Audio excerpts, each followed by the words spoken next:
Welcome to the lecture में हम पढ़ेंगे इफेक्टिव साइज क्या होता है।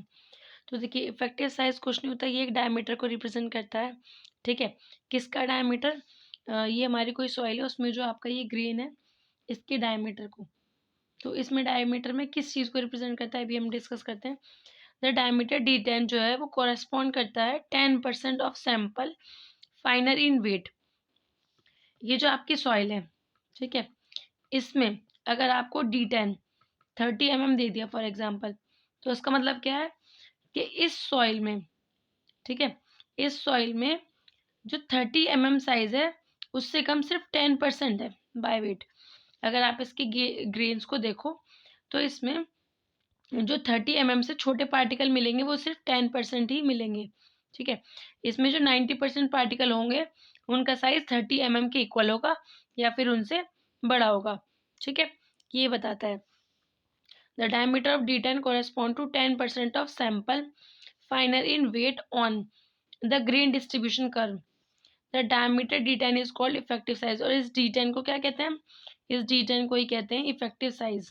ठीक है, कहने का क्या मतलब है, एक और बार एक्सप्लेन करती हूँ। अगर आपके पास कोई सॉइल है, आपको उसका D10 30 mm दे दिया, इसका मतलब वो क्या बता रहे हैं कि उस सॉइल में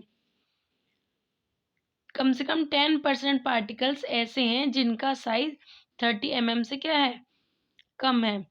और इससे और बाकी ये जो 90% पार्टिकल हैं इन सब का साइज या तो 30 mm के इक्वल है या 30 mm से क्या है, ग्रेटर है।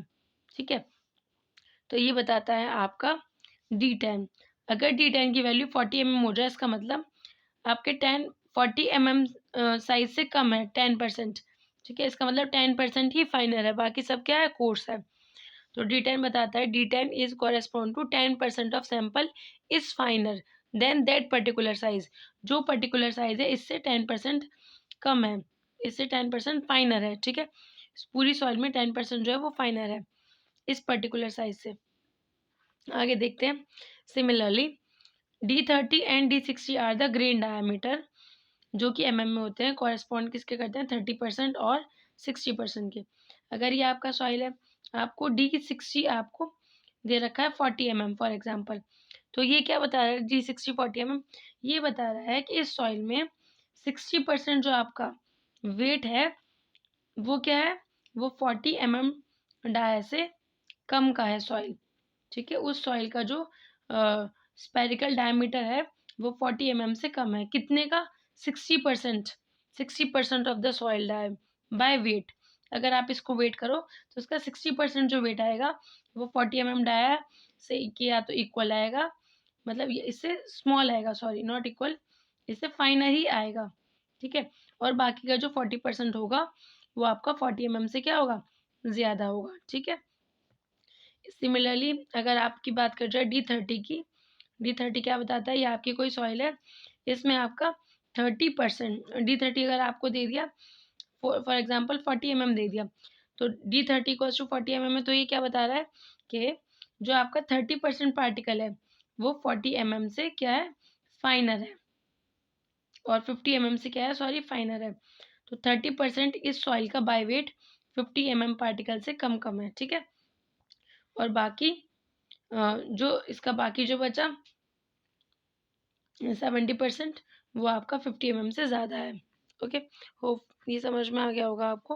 कोफिशिएंट ऑफ यूनिफॉर्मिटी क्या होती है, ये शेप पैरामीटर है आपके। Coefficient of uniformity, coefficient of curvature CU होता है D60/D10। इसका मतलब D60 मतलब क्या हो गया, वो साइज जिसमें 60% पार्टिकल जो है वो फाइनर है, उस पर्टिकुलर साइज से जो आप इस D60 की वैल्यू हो गया D10। ऐसे ही कोफिशिएंट ऑफ कर्वेचर क्या होता है, CC से रिप्रेजेंट करते हैं इसको, इक्वल्स टू D30 का square upon D10 into D60। ठीक है, तो D10 का क्या मतलब होता है, मतलब 10% पार्टिकल जो है बाय वेट फाइनर है इस पर्टिकुलर साइज से। अगर D की वैल्यू 20 दे दी, इसका मतलब 20 mm से 10% पार्टिकल फाइनर है। ओके, तो अब हम यहाँ देखते हैं CU जो होता है आपका कोफिशिएंट ऑफ यूनिफॉर्मिटी, वो उसकी वैल्यू 4 से ग्रेटर होती है ग्रेवल के लिए और 6 से ग्रेटर होती है सैंड के लिए। ठीक है, जबकि आपका कोफिशिएंट ऑफ कर्वेचर होता है उसकी वैल्यू 1 से लेकर 3 तक लाई करती है, और अगर इसकी वैल्यू 1 से लेकर 3 तक है तो उसको वेल ग्रेडेड बोलते हैं। जबकि अगर सी आपका 1 के लगभग इक्वल है, अप्रॉक्सिमेटली इक्वल है, तो इसका मतलब क्या होता है, जो आपकी सॉइल है वो यूनिफॉर्म है। और यूनिफॉर्म होने का मतलब क्या होता है सॉइल का, कि सॉइल जो है उसका जो साइज़ है वो एक जैसा है लगभग, ठीक है? मतलब वो कैसी है, पुअरली ग्रेडेड सॉइल है। Thank you so much.